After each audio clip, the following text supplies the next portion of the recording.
Nah, ini pertanyaan yang menarik jemaah. Bolehkah sholat Jumat bukan berjamak setelah sholat Jumat? Bolehkah sholat Jumat dijamak sama sholat asar? Nah, gitu kan? Kapan pertanyaan ini muncul? Sejak kita belajar. Ketika orang mulai belajar ilmu, dia melihat sesuatu kok kayaknya nggak bener gitu. Tentang apakah sholat sholat Jumat bisa dijamak dengan sholat asar, terjadi perbedaan pendapat di antara para ulama. Jumhur ulama berpendapat bahwasanya sholat Jumat itu pengganti sholat zuhur. Sebagaimana sholat zuhurnya bisa dijamak dengan sholat asar, maka sholat Jumat pun bisa dijamak dengan sholat asar. Karena sholat Jumat itu pengganti sholat zuhur. Dengan dalil inilah mereka membolehkan jamak sholat Jumat sama sholat asar. Pendapat yang kedua mengatakan nggak boleh. Kenapa? Karena tidak ada hadis yang menjelaskan Nabi alaihi salatu wassalam menjamak sholat Jumat sama sholat asar. Ini dalil yang digunakan untuk menafikan jamak Jumat sama sholat asar.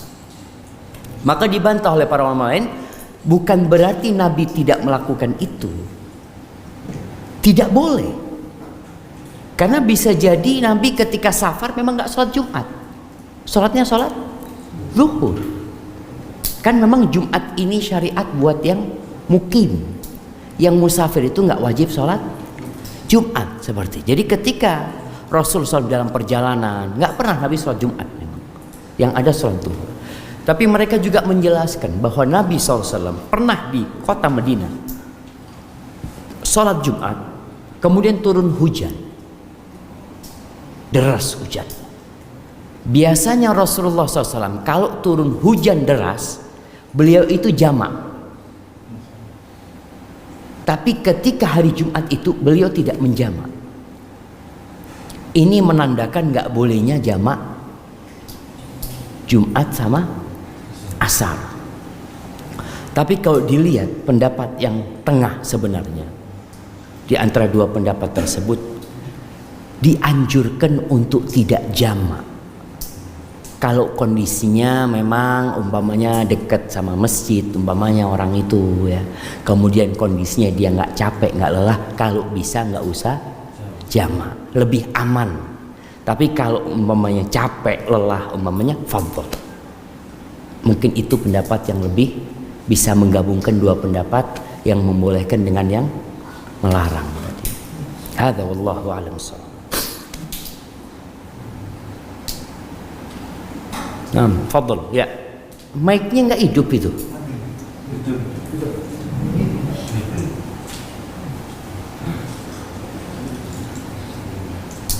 Mati. Ah, hidup. Yang ini yang hidup, yang merah. Bismillah. Fadl, hidup itu. Waalaikumsalam warahmatullahi wabarakatuh.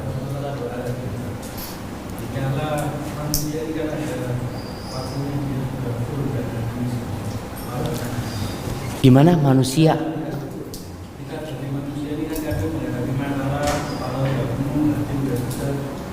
Kepala sudah penuh, hati sudah sesek. Masya Allah. Nah, amber.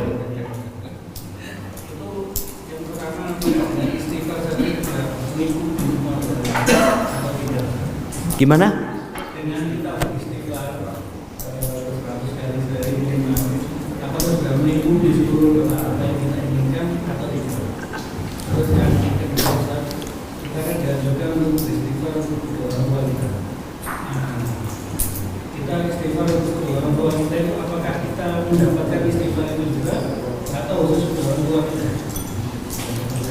Barakallahu fikum. Baik jamaah, berkaitan dengan doa, apakah istighfar yang kita baca minimal 100 kali dalam sehari itu sudah mencukupi dari doa-doa kita. Artinya nggak perlu minta lagi kita. Seperti itu. Cukup dengan istighfar itu. Rasul sallallahu alaihi wasallam itu sekali duduk istighfar 100 kali.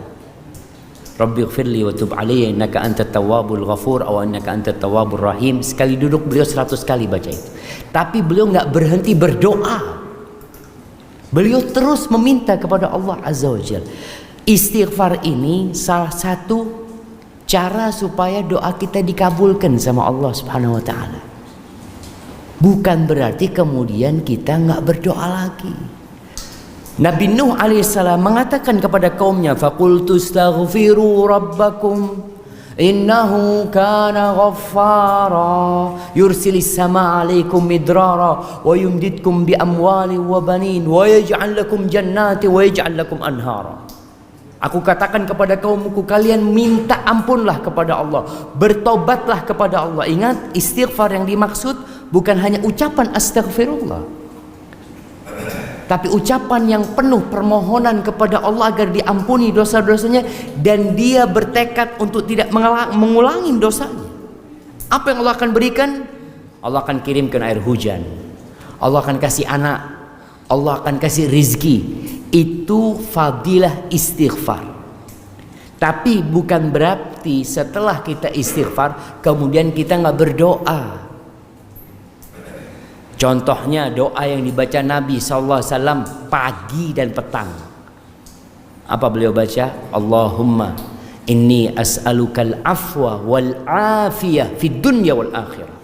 Allahumma inni as'alukal afwa wal afiyah fi dini wa dunyaya wa ahli wa mali. Allahumma astur aurati wa amin rawati wahfadni min bayni yadayya wa min khalfi wa an yamini wa an shimali wa min fawqi wa a'udzu bi 'azamatika an ughtala min tahti. Pagi sore beliau baca itu doa.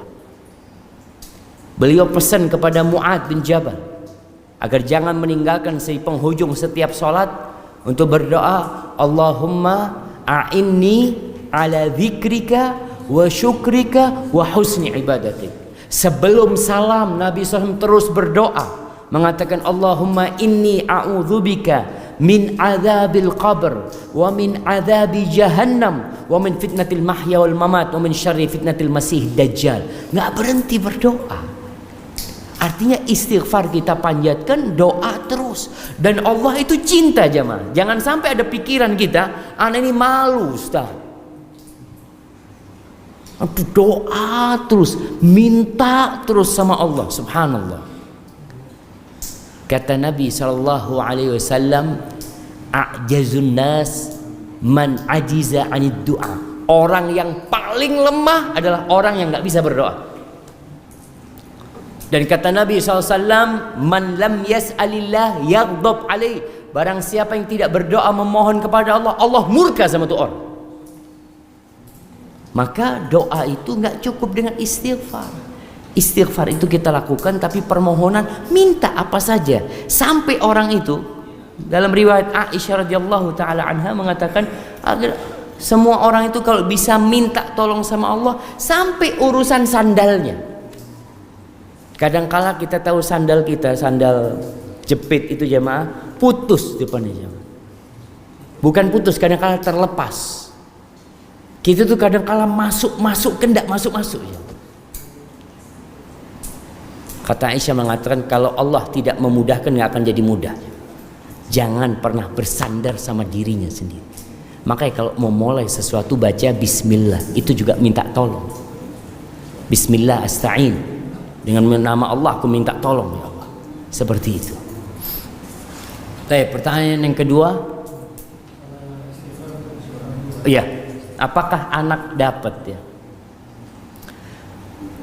Semua amal soleh yang dikerjakan itu ada pahalanya. Ketika kita mendoakan orang lain, Allah akan kirim malaikat yang mengaminkan doa kita, mengatakan walaka bimithl, engkau juga akan dapat yang sama dengan yang kau pintakan buat orang lain. Jadi tatkala kita mendoakan orang lain, apalagi orang tua kita, malaikat akan mengaminkan doa tersebut dan mengatakan engkau juga akan mendapatkan seperti itu. Yang pertama. Yang kedua, ada istighfar buat orang tua yang dimulai dengan istighfar buat kita. Seperti yang biasa kita baca, Rabbil firli wali walidayya. Ya Allah, ampuni buat aku dan buat kedua orang tuaku. Jelas di sini. Yakni kita minta ampun buat diri kita terlebih dahulu, baru minta ampun buat kedua orang tua kita. Hadza wallahu a'lam bissawab. Nah, fadhalu jamaah. Yang sebelah sini belum ada yang tanya kayaknya. Fadhal yang belakang. Mic-nya mana jamaah? Ini mic-nya ya Hanu jamaah, tapi tidak bunyi.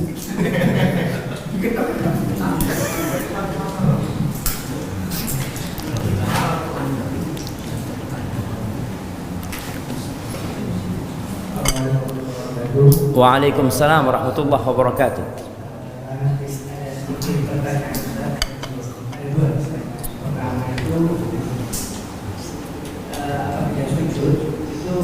Banyak-banyak berdoa.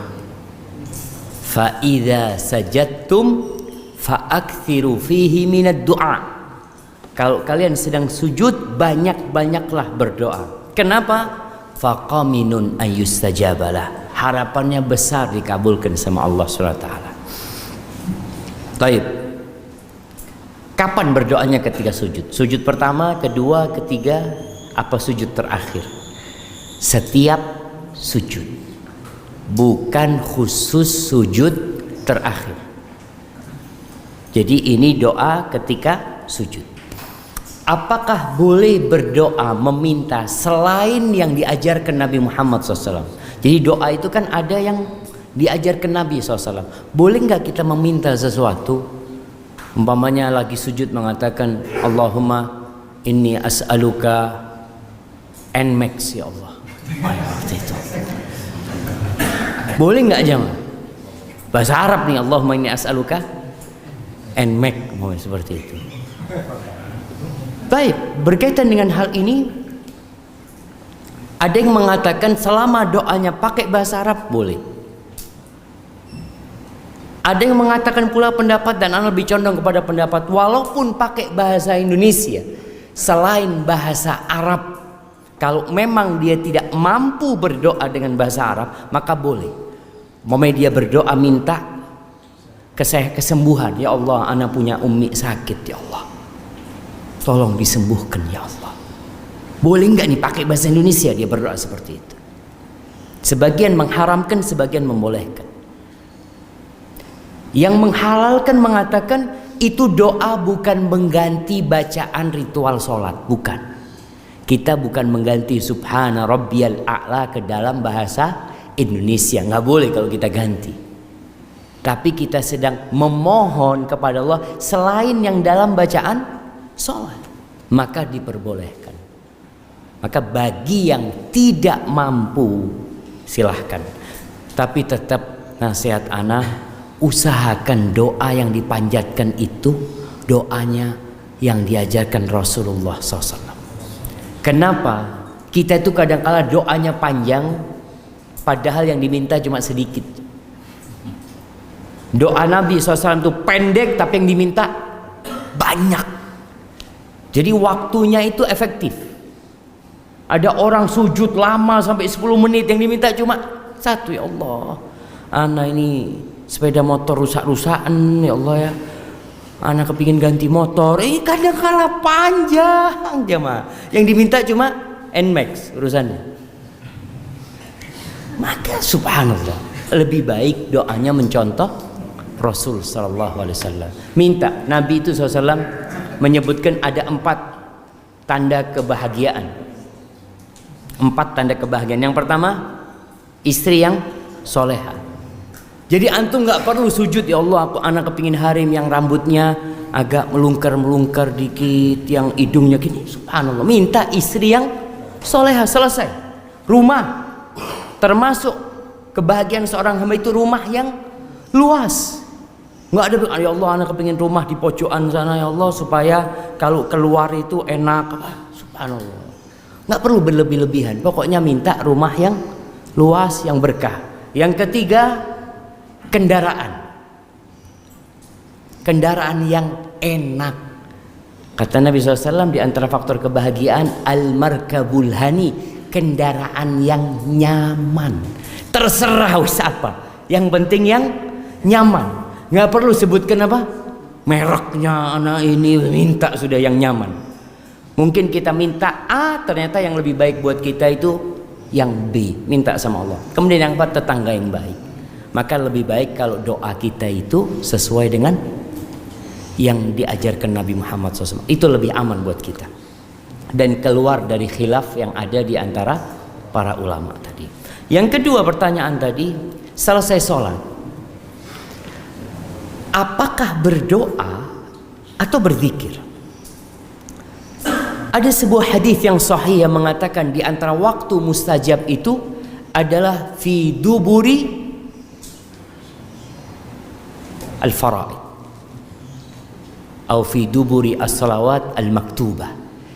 Di duburnya, penghujungnya salat wajib itu ada doa mustajab. Menentukan kalimat dubur ini jamaah, terjadi perbedaan pendapat. Apakah di penghujung salat sebelum salam atau selesai salam? Yang berpendapat bahwasanya itu sebelum salam. Jadi selesai baca salawat buat Nabi alaihi salatu wassalam, mengatakan innaka hamidum majid, itu doa sebelum salam. Karena itu yang sering dilakukan Nabi Muhammad SAW, sebelum salam selalu berdoa. Pendapat kedua mengatakan ya selesai sholat memang. Jadi selesai kita berzikir, selesai kita astaghfirullah 3 kali, Allahumma antas salam, terus baca subhanallah, alhamdulillah, Allahu akbar, kemudian baca ayat kursi, kemudian baca qul huwallahu ahad, qul a'udzu bil falaq, qul a'udzu bin nas, kemudian kita mau berdoa, silahkan. Jadi namun Nabi SAW tidak memimpin doa berjamaah selesai sholat. Artinya Rasul SAW di Masjid Nabawi yang bertahun-tahun beliau sholat di sana, tidak disebutkan dalam hadis sahih pun yang menyebutkan Nabi SAW memimpin mereka doa pada waktu itu. Tapi kalau doa, fadhol. Kalau memang ada permohonan ketika itu, silahkan. Tapi yang lebih utama sebelum salam. Makanya Syekh bin Utsaimin rahimahullahu ta'ala mengatakan semua hadis yang berkaitan dengan doa itu sebelum salam, semua hadis yang berkaitan dengan zikir itu selesai salam. Itu makna dubur as-shalah, penghujung salat itu jemaah. Hadza wallahu a'lam. 1 menit lagi jemaah. 1 pertanyaan terakhir. Fadhil. Assalamualaikum warahmatullahi wabarakatuh. Waalaikumsalam warahmatullahi wabarakatuh. Ustaz, mungkin ini di luar topik tadi ya, terkait doa Ustaz. Sekarang banyak kondisi sekarang terkait masalah birrul walidain. Birrul walidain, siap. Jadi sekarang banyak suami istri yang dimana orang tua suami istri ini sudah tua, dan istri itu namanya istri ingin rumah sendiri, sedangkan dari orang tua sendiri kan sudah mulai faktor umur tua.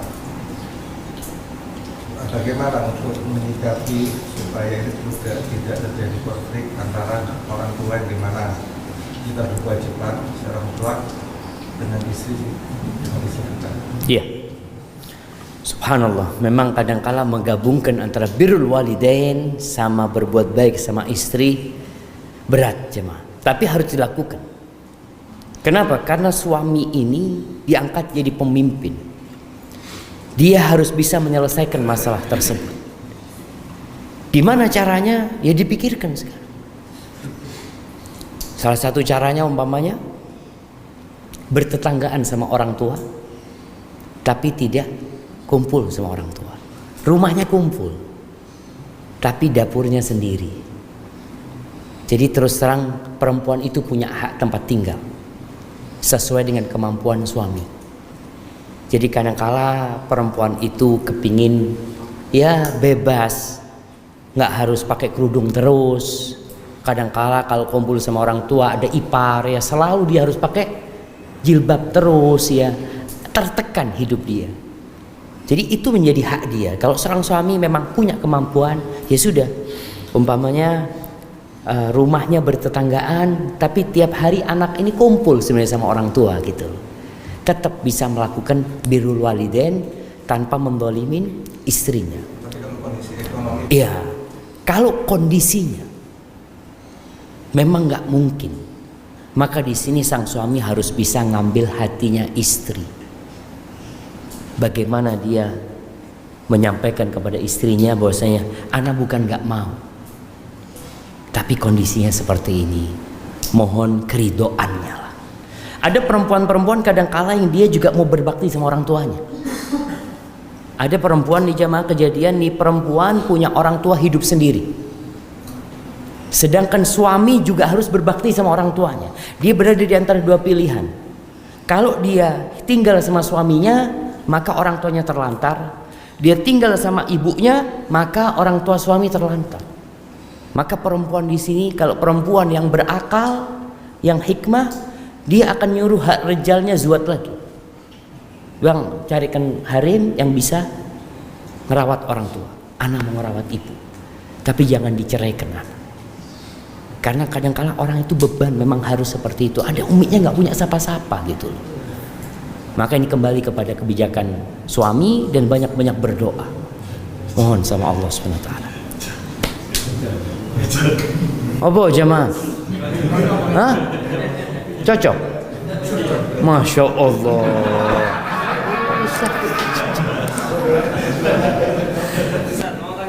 Masya Allah.